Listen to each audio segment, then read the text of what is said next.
Heroine Pooja Hegde చేసిన అదే తప్పు ఇప్పుడు శ్రీలీల కూడా చేస్తున్నారా? కెరియర్ ప్లానింగ్ విషయంలో పూజా నడిచిన దారిలోనే ఈ యంగ్ బ్యూటీ కూడా నడుస్తున్నారా? ఇదే ఇప్పుడు ఫిల్మ్ సర్కిల్స్ లో హాట్ టాపిక్. ఇంతకీ ఈ ఇద్దరు హీరోయిన్ల తప్పేంటి? ఈ స్టోరీలో చూద్దాం. ఒకప్పుడు వరుస బ్లాక్ బస్టర్స్ తో టాలీవుడ్ టాప్ హీరోయిన్ గా ఎదిగారు బుట్టబొమ్మ పూజా హెగ్డే.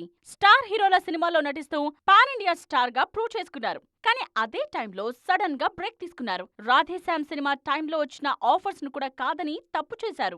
రాధేశ్యామ్ తర్వాత పూజా కెరియర్ పూర్తిగా గాడి తప్పింది. ఆ సినిమా డిజాస్టర్ కావడంతో పూజా ఫ్యూచర్ కష్టాల్లో పడింది. అదే సమయంలో కొత్త హీరోయిన్స్ ఫామ్ లోకి రావడంతో అవకాశాలు తగ్గిపోయాయి. దీంతో ఇప్పుడు మళ్లీ సక్సెస్ ట్రాక్ లోకి వచ్చేందుకు తంటాలు పడుతున్నారు పూజా హెగ్డే. ప్రెజెంట్ శ్రీలీల కూడా అదే సిట్యుయేషన్ లో ఉన్నారు. వరుస సూపర్ హిట్స్ తో టాలీవుడ్ లో సూపర్ ఫామ్ లో కనిపించిన శ్రీలీల సడన్ గా స్లో అయ్యారు. పర్సనల్ రీజన్స్ తో సినిమాలకు బ్రేక్ ఇచ్చారు.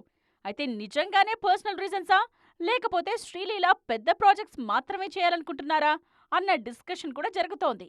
శ్రీలీల మంచి ఫామ్ లో ఉన్న టైంలో బ్రేక్ తీసుకోవటం కెరియర్ కు అంత మంచిది కాదంటున్నారు విశ్లేషకులు. ఈ గ్యాప్ లో ఇతర హీరోయిన్లు సక్సెస్ అయితే అవకాశాలు రావటం కష్టమవుతుందని సలహా ఇస్తున్నారు. మరి ఈ విషయంలో శ్రీలీల ప్లానింగ్ ఎలా ఉంటుందో చూడాలి.